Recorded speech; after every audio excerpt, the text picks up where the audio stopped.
ladies and gentlemen, and welcome back to the world of V-Gaming Junkie News. The dross fell down the rabbit hole of conspiracy theories, so there's nothing but pure gaming-related meatiness.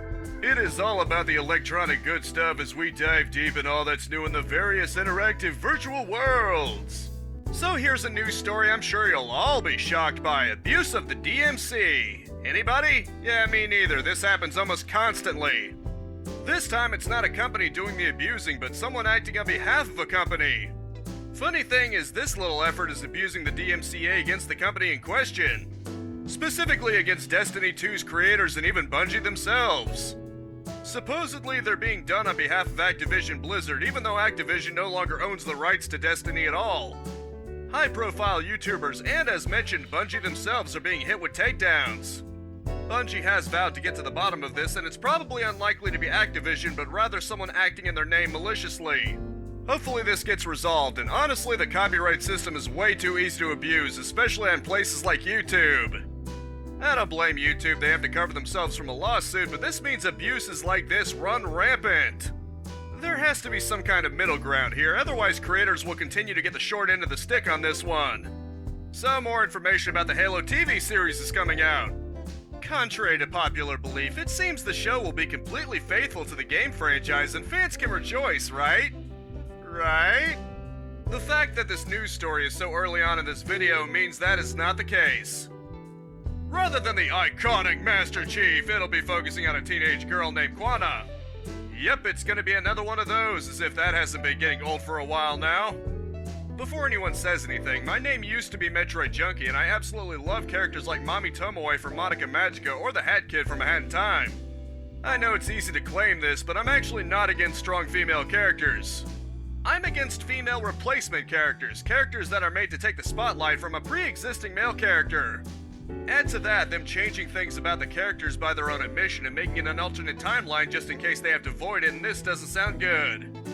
In fact, the TV show is apparently rotten on Rotten Tomatoes according to Clownfish TV, so that only confirms it. Hollywood, please quit making creatively different shows like this and just give people what they want already. There are plenty of large and in-charge female characters that already exist. You don't have to invent them for already existing IPs just to replace the men. If you want to be creative so badly, how about you just make a new IP? That's all I'm saying. Please leave beloved franchises alone. Using the brand name to trick people isn't going to work forever. So Amouranth's appearance on G4 is proving quite controversial. For those of you who don't know, G4 made some kind of revival. After calling the PS5 a dead man walking, one of the hosts, Frost, got some blowback and seemingly to deflect made a big rant about sexism. She mentioned that the female G4 hosts don't exist to be easy on the eyes for you. Not only is this massively hypocritical because former G4 hosts like Olivia Munn definitely used that appeal to their advantage, but recently Amouranth made an appearance herself. In a bikini and playing in a ball pit. It sort of goes against the idea that they're not there to be easy on the eyes. I'm just saying, it sure seems like Amouranth enjoys being easy on the eyes. This has led many to speculate that they're backpedaling in a sense on Frost's rant and are trying to claw back ratings.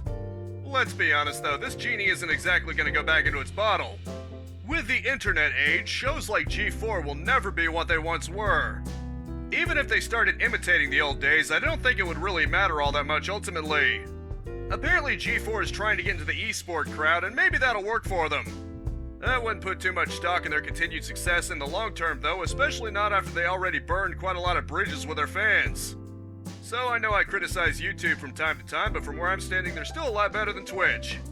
I'm not just saying this out of bias here, but because of stories like this.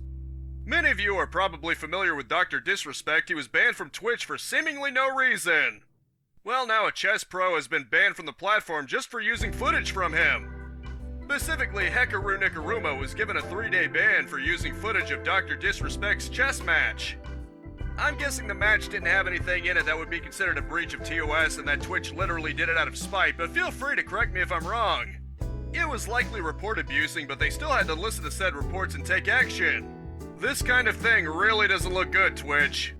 Dr.Disrespect's ban already looks insanely shady, and now they're banning people just for showing footage of him? This just has petty written all over it, and is a contributing factor to Twitch being the far worst platform in my opinion. That's just my 2 cents, however, and I won't insult anyone who chooses to stream or watch videos there. And so it would seem the ability to download past purchases from Wii and DSi are down, at least as of the 22nd. As GameSpot reports, users are receiving an error about connection interference and it's widespread. Apparently Nintendo says it's maintenance.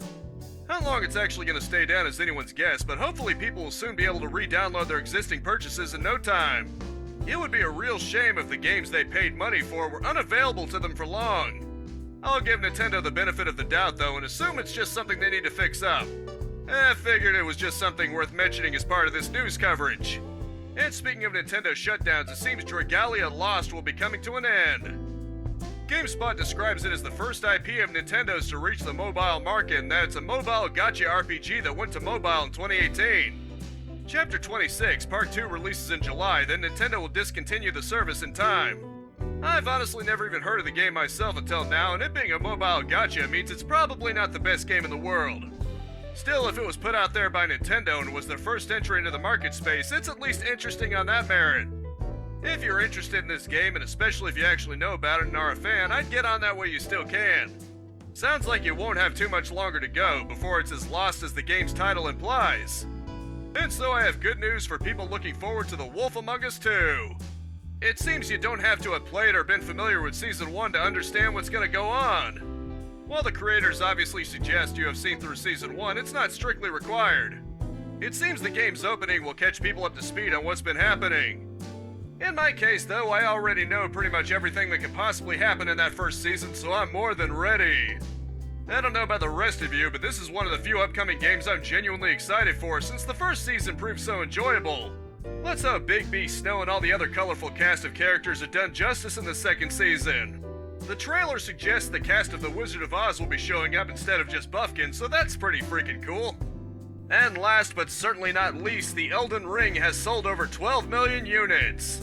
While this probably isn't too big of a shock since Dark Souls 3 sold over 10 million units, it's good to know the Soulsborne series is still going strong. There will probably always be people demanding these games be made easier, even though there's plenty of ways to play these games more easily if you actually look for them, but it's still very nice to see it can get some mainstream appeal. Perhaps George Martin being the writer has aided in this, but it's difficult to say. One thing is very much for sure, I'm very interested in eventually playing it for myself. Perhaps if I ever beat the Surge, I'll add it next to my list. After all, it's a Soulsborne itself, so it would only be fitting, don't you think? And as always, from the page of Games Radar, it's time for the latest round of release dates fresh out of the oven. Starting on the 25th is Ghostwire Tokyo for PC and PS5, Kirby and the Forgotten Land for Switch, and Tiny Tina's Wonderlands for PC, PlayStation, and Xbox. The 28th just has Lost Judgment: The Kato Files DLC for PlayStation and Xbox. The 29th has Crusader Kings 3 for PS5 and Series X, and Nightmare for PS4 and WRC 10 for Switch. The 30th just has Death Stranding Director's Cut for PC, while the 31st begins with Koromon for PC and Switch, as well as Fix Fox for PC. Pirates of Gravitas for PC and Weird West for PC, PS4, and Xbone round out March. April 1st has Terrabane for PC and Switch, and that is not an April Fool, while the 5th has LEGO Star Wars The Skywalker Saga for everything that matters. Finally, the 7th has Chrono Cross, the Radical Dreamers Edition for Switch, and Slipstream for all major game consoles. This week's epic freebie until next Thursday is Demon's Tilt, a pinball game from the depths of oblivion. Well, close enough. It's based on the occult anyway. Moving on, the 31st through April 7th is actually a 2-for-1 special. City Brass, which is a first-person adventure in Total War Warhammer. Enough said about that. And as you may have expected, that rounds out this news week. I hope you all enjoyed and were well enough informed. And as always, Let's Play every single day, 10 a.m. and 2 p.m, live stream Mondays and Thursdays unless otherwise specified at 4:30 p.m, and I swap between game news and game reviews Fridays at 6 p.m. Of course, that's Eastern Standard Time. You can always subscribe and ASC click that bell icon if you don't want to worry about keeping track of time zones. A like is always appreciated for those algorithms, but I just hope you genuinely enjoyed yourself, and that is it for now. Thank you so much for tuning in with me. Spread this video around like the trust, and I will see you next time. Capitalize on life, peace out, have a good one, and I'll see you next time.